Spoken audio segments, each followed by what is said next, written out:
Hello दोस्तों, स्वागत है आपका फैक्टोरियस वर्ल्ड के एक और नए वीडियो में।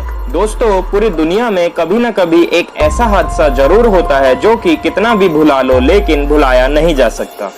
वैसे ही कुछ हादसों में हिरोशिमा नागासाकी परमाणु बम हमला, चेरनोबिल परमाणु हादसा और हमारे देश का भोपाल गैस कांड भी आता है। आज के इस वीडियो में मैं आपको भोपाल में हुए गैस ट्रेजेडी से रिलेटेड ऐसी इंफॉर्मेशन बताने वाला हूं जो सुनने के बाद आपको गुस्सा भी आएगा और उन लोगों के बारे में सोचकर डर भी लगेगा जिसने ये सब कुछ खुद महसूस किया है। तो चलिए सीधा वीडियो के मेन पार्ट पर चलते हैं।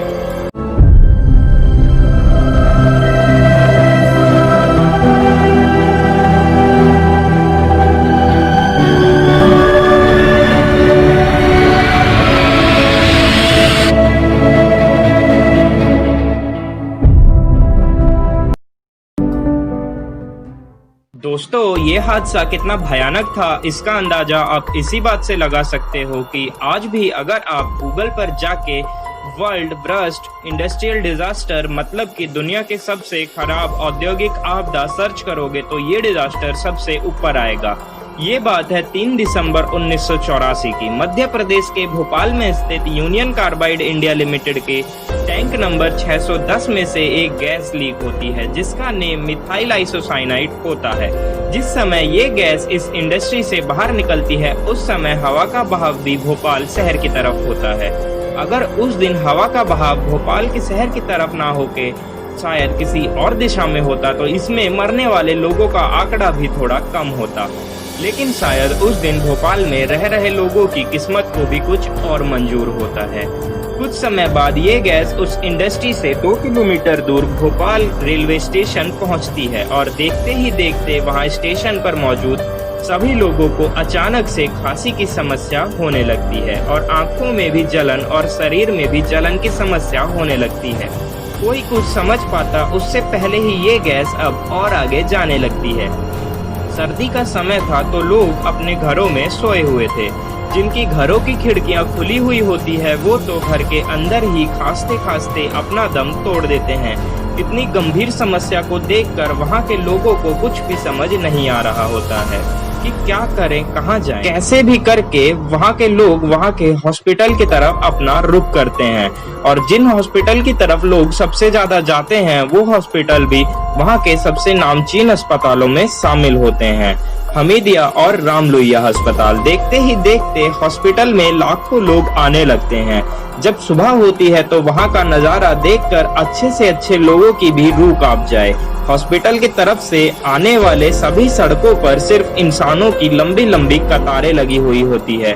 उसमें से काफी लोग तो गैस के सीधे प्रभाव में आने से ही अपना दम तोड़ देते हैं और कुछ अब धीरे धीरे तड़प तड़प कर मौत का इंतजार कर रहे होते हैं। मरने वालों की इतनी ज्यादा संख्या देखकर अस्पताल के सभी डॉक्टर ये निश्चित करते हैं कि सभी लाशों का पोस्टमार्टम नहीं होगा, क्योंकि अगर सभी लाशों का पोस्टमार्टम किया गया तो उसमें काफी समय लग जाएगा। सभी मरे हुए लोगों की हालत को एक प्रकार का देखते हुए डॉक्टर ये निर्णय लेते हैं कि हर 10 में से 1 का पोस्टमार्टम किया जाएगा। अगर सरकारी आंकड़ा देखा जाए तो इस आपदा में 3787 लोगों ने अपनी जान गंवाई थी और लगभग 2 लाख लोग इसके प्रभाव में आने से अपाहिज हो गए थे और 5 लाख से भी ज्यादा लोग आज भी इस आपदा की वजह से अपनी रोजमर्रा की जिंदगी में कुछ न कुछ समस्या जरूर झेलते हैं। लेकिन वहीं कुछ सोर्सेस का ये भी दावा है कि इस आपदा में लगभग 25,000 से 30,000 लोगों ने अपनी जान गंवाई थी। लेकिन इन सब में गलती किसकी थी?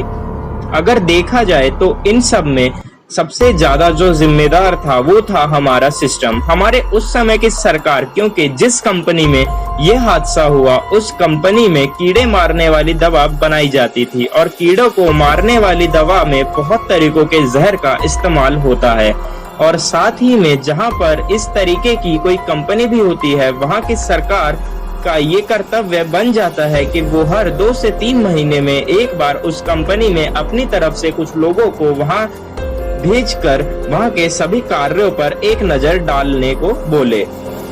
लेकिन हमारी उस समय की सरकार को तो खुद पैसों से मतलब था। मैं ऐसा इसलिए बोल रहा हूँ क्योंकि जब ये हादसा हुआ उस समय की सरकार ने भोपाल में कर्फ्यू लगाकर कंपनी के मालिक वॉरेन एंडरसन को पहले भोपाल से दिल्ली भेज दिया और फिर दिल्ली से मुंबई, और आखिर में एंडरसन मुंबई से एक स्पेशल विमान में अपने देश अमेरिका लौट गया और वहां पर अपनी जिंदगी ऐश में काटी और मर भी गया। और इधर लोग आज भी उस चीज की सजा भुगत रहे हैं जिसमें उनका कोई हाथ ही नहीं था।